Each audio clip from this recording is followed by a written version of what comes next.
अस्सलामुअलैकुम, welcome back to another video. आज की वीडियो का टॉपिक होने वाला है सीकिंग असाइलम इन मलेशिया। तो बिना टाइम ज़ाया किए चलते हैं आज की वीडियो की तरफ। तो बात करते हैं सबसे पहले कि असाइलम होता क्या है। असाइलम बेसिकली ये होता है कि जब आप अपनी कंट्री से किसी और कंट्री में जाते हो और वहाँ जाकर ये बयान देते हो कि मुझे मेरे मुल्क में ख़तरा था, इसलिए मैं यहाँ पर आ गया हूँ और अब मैंने वापस नहीं जाना, इस चीज़ को असाइलम कहते हैं। अब असाइलम की ना कुछ टाइप्स हैं। सबसे पहली टाइप है कि वो लोग जो सियासत में हैं और उनकी जान को कोई खतरा है, वो दूसरी कंट्री में जाकर सियासी पनाह लेते हैं। दूसरे नंबर पर वो लोग हैं जो किसी ऐसे रिलीजन से ताल्लुक़ रखते हैं जिनकी जान को ख़तरा हो, जैसा कि हमारे पाकिस्तान में जो कादियान हैं उनकी जान को बहुत ख़तरा होता है, इसलिए वो दूसरी कंट्रीज़ में जाकर असाइलम ले लेते हैं। तीसरे वो लोग हैं जो जेनेटिकली बहुत डिफरेंट होते हैं बाकी लोगों से, जैसा कि LGBT का आपको पता ही होगा कि पिछले दिनों बहुत ज़्यादा रुझान आया हुआ था इस चीज़ का। तो आपको पता है कि पाकिस्तान और दूसरे मुस्लिम कंट्रीज़ जो हैं वो इस चीज़ को बिल्कुल अलाउ नहीं करते और उनकी जान को ख़तरा होता है, तो वो लोग दूसरी कंट्रीज़ में जाकर असाइलम ले लेते हैं। इन सब के अलावा एक होती है ह्यूमैनिटेरियन ग्राउंड के ऊपर असाइलम, जो कि इंसानियत के नाते होती है। और ये जो लास्ट टाइप की असाइलम है, ह्यूमैनिटेरियन ग्राउंड पर जो असाइलम लिया जाता है, वो बहुत कम कंट्रीज इस चीज़ को सपोर्ट करती हैं। अब बात करते हैं कि मलेशिया के अंदर जो लोग असाइलम लेते हैं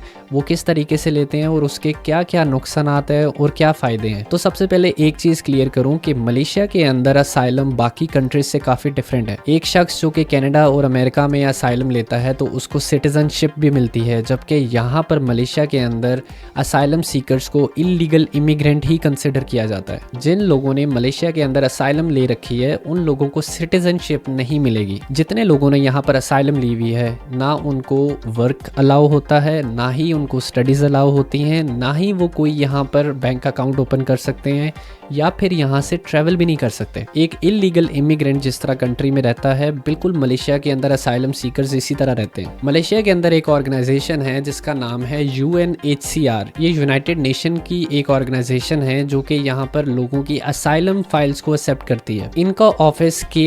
इनका ऑफिस कुआलालंपुर के अंदर है। इसका तरीकाकार बहुत सिंपल सा है कि आप इसे ऑनलाइन भी अप्लाई कर सकते हैं और ऑफिस जाकर भी कर सकते हैं। याद रखिएगा कि अगर आप ऑफिस में जाके असाइलम फाइल करना चाहते हैं तो आपके पास अपॉइंटमेंट होना लाजमी है। जिस दिन की अपॉइंटमेंट होगी आपने ऑफिस जाना है और वहाँ पर काफ़ी सवाल जवाब होंगे आपसे और आपका केस देखा जाएगा। अगर तो उन्हें आपका जेन्युइन केस लगा तो वो फिर आपको एक टेम्परेरी डॉक्यूमेंट इशू कर देंगे जो कि आपको ये दिखाएगा कि आप मलेशिया के अंदर असाइलम सीकर हो। याद रखिएगा कि जो यहाँ पर असाइलम सीकर्स हैं वो ना काम कर सकते हैं ना स्टडीज़ कर सकते हैं, वो बिल्कुल एक इलीगल इमिग्रेंट ही कंसिडर किए जाते हैं। अगर कोई बंदा काम करते हुए पकड़ा गया तो उसे इमिग्रेशन ने उठाना है। जिन लोगों का केस स्ट्रांग नहीं होता या जेन्युइन नहीं होता वो गुरेज करें, असाइलम मत फाइल करें मलेशिया के अंदर। मैं सिर्फ मलेशिया की बात नहीं कर रहा, सारी दुनिया की बात कर रहा हूँ। किसी भी कंट्री में असाइलम मत फाइल करो अगर आपका केस जेन्युइन नहीं है। आप लोगों को नहीं पता कि आपके एक असाइलम की वजह से आपकी कंट्री की इज्जत के ऊपर कितना बुरा असर पड़ता है। और खास तौर पर मलेशिया के अंदर अगर आप असाइलम करने का सोच रहे हो तो मैंने आप लोगों को सब बातें क्लियर बता दी हैं कि यहाँ असाइलम लेने के बावजूद आप यहाँ सर्वाइव नहीं कर सकोगे, क्योंकि आपको काम अलाउ नहीं है, आपके बच्चे जो होंगे उनको स्टडीज अलाउ नहीं होंगी। और दूसरा, एक लोगों के जहन में एक चीज़ है कि हम लोग यहाँ पे असाइलम फाइल करने के बाद हमें यहाँ से ट्रांसफ़र मिल जाएगा, हम किसी और कंट्री में चले जाएंगे और वहाँ की सिटीजनशिप ले लेंगे। एक बात याद रखिएगा कि UNHCR की वेबसाइट के ऊपर भी क्लियरली मेंशन है कि सिर्फ 1% केसेस में ट्रांसफरशिप मिलती है। यानी आप ये हिसाब लगा लें कि 100 में से सिर्फ एक बंदे का कहीं ट्रांसफ़र आता है, बाकी सब लोग यहाँ मलेशिया के अंदर ही रहते हैं। ना आप काम कर सकते हो ना आप स्टडीज़ कर सकते हो। सोचो आप लोग कैसे सर्वाइव करोगे यहाँ पर। और ये न्यूज़ पाकिस्तानी खास तौर पर सुने कि जो लोग यहाँ पर असाइलम फाइल करेंगे उनका पासपोर्ट रिन्यू नहीं होगा, यानी आप लोग अपनी कंट्री के दरवाजे भी बंद कर दोगे। ना आप यहाँ से जा सकते हो ना यहाँ से वापस अपनी कंट्री जा सकते हो।